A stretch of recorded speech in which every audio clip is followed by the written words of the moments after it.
This film depicts a man sitting at a bus stop. After that, a lady joins him at the table. Now a character named Forrest Gump starts eating chocolate. He offers her the phrase, "Do you want to eat?" She doesn't say anything. According to Forrest Gump, I can eat 1.5 million chocolates. He then notices her white shoes. These shoes appeal to Forrest Gump. He remarks, "Your shoes are very nice. And they are certainly comfortable." "My feet are aching," she says. Then Forrest Gump says, "I've worn many shoes in my life. I can remember the first shoes I ever wore if I think hard enough."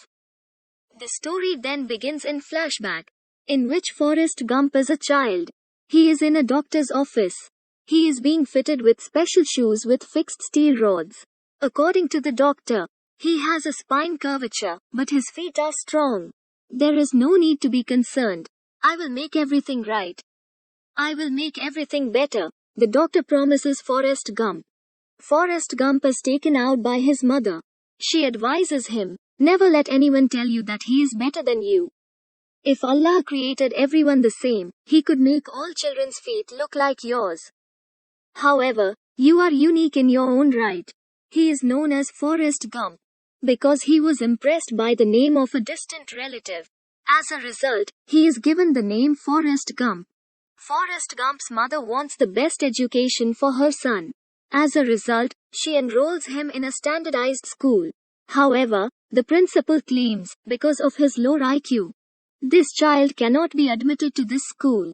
"No," says Forrest Gump's mother. "My son will attend a regular elementary school." The principal continues, "In our school's admission criteria, Forrest Gump does not meet the requirements. You should enroll him in school, which is for exceptional children such as Forrest Gump." However, Forrest Gump's mother later persuades the principal. Forrest Gump has now been accepted into a standardized school. On the first day, no one offers him a seat on the bus. A little girl approaches him and asks, "Would you like to sit here?" She also makes room for Forrest Gump. Jenny is the name of this young lady. They become fast friends. Forrest Gump and his mother live solely in their home. Due to the fact that he is an orphan, his mother rents out her home as a guest house, making it a source of revenue so the visitors continue to arrive at their home. A singer once paid them a visit. When the singer begins to play the guitar, Forrest Gump begins to dance awkwardly. His walking style is also unusual. When they pass through the market after a few days, they watch the same singer who had come to their house as a guest on TV. And he is doing the same dancing moves, which had previously been performed by Forrest Gump. People are excited about him and like him. Forrest Gump is telling that lady his story. He then suffers a heart attack. He claims that being someone's kin is difficult. It could be the cause of the heart attack. Following that, it is revealed that Jenny and Forrest Gump are very good friends. They meet, play, go, wander, and are always together. They will go one day, and 3 children pursue them, who assault Forrest Gump by hurling a stone at his head. Rock hits Forrest Gump mostly on the head while restoring. He is dragged out by this blast. "You're a fool," say those kids to Forrest Gump. More rocks are now being thrown at him. "Run, Forrest Gump, run!" Jenny exclaims. Forrest Gump walks clumsily and casually, and the kids on their bikes start chasing him. Jenny yells after him, "Run! Forrest Gump, hurry up!" He begins to run, and his speed gradually increases, and his leg braces start to fall apart. He gradually increases his running speed. He runs so fast that even his bicycle chaser cannot keep up. On this day, Forrest Gump discovers his ability to run for the first time. Because it is his first time running, it is also displayed alongside it. Jenny lives near Forrest Gump's house. She sneaks into Forrest Gump's house at night, saying she is terrified of the dog that lives in her house. That is a mean dog, according to Forrest Gump. Jenny and Forrest Gump have aged with the passage of time. The same scene is shown again, when 3 children ran up to Forrest Gump for the first time, throwing stones at him. All of the children have grown up. They're throwing stones at Forrest Gump again today. They are transported by jeep rather than bicycle. And Jenny exclaims, "Run, Forrest Gump! Forrest Gump, run!" While running, Forrest Gump reaches the ground, where the football game is being played. A striker is sprinting and grabbing a ball in preparation for a goal. Then Forrest Gump runs too fast, leaving that striker in his wake. He takes off running from there. "Who is he?" ask the current football coaches. One of the trainers introduces him as Forrest Gump. He is not rational. However, observing his running speed, they hire him as a football player. As a result, Forrest Gump discovers an opportunity to attend college. While playing football, Forrest Gump is unaware of the rules of the game. But all he knows is how to run after a ball. As soon as he receives a ball, he begins running. And he will not stop until he is apprehended. He is very quick, and he is the reason why the match is won. With the passage of time, Forrest Gump's reputation reaches a pinnacle. He is also a member of the All-American team. And he has been playing the matches for 5 years. After 5 years of playing games, he earns a college degree. He claims, "I played football and earned a degree as a result." An army officer also pays a visit to his college when his college's convocation day arrived. And he inquires of Forrest Gump, "Have you given any thought to your career?" Forrest Gump joins the army. A bus full of army officers arrives to transport Forrest Gump. They're all heading to training.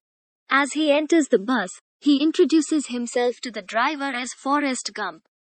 Driver responds, "Nothing matters about who you are. Worm in the gutter, take a seat in the back." He walks to the back, but no one will give him a seat. He was also denied a seat on the bus as a child. When he was on his way to school, Jenny was the only one who had offered him a seat.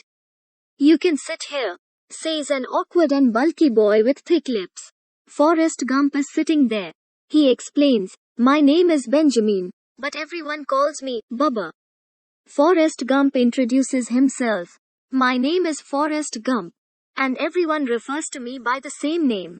Bubba informs him, "I wanted to begin the work of prawns, but was drafted into the army.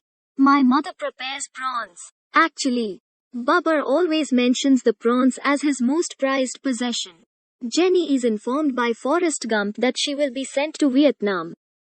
Jenny tells him, "Promise me, if you detect any danger there, you will flee. You will not attempt to become a legend."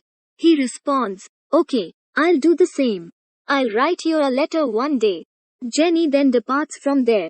Bubba and Forrest Gump have arrived in Vietnam. Looking out at the sea, Bubba predicts that there will be plenty of prawns. "Let's take this area, shall we? We'll then come here to catch prawns." Except for prawns, Bubba has nothing to say.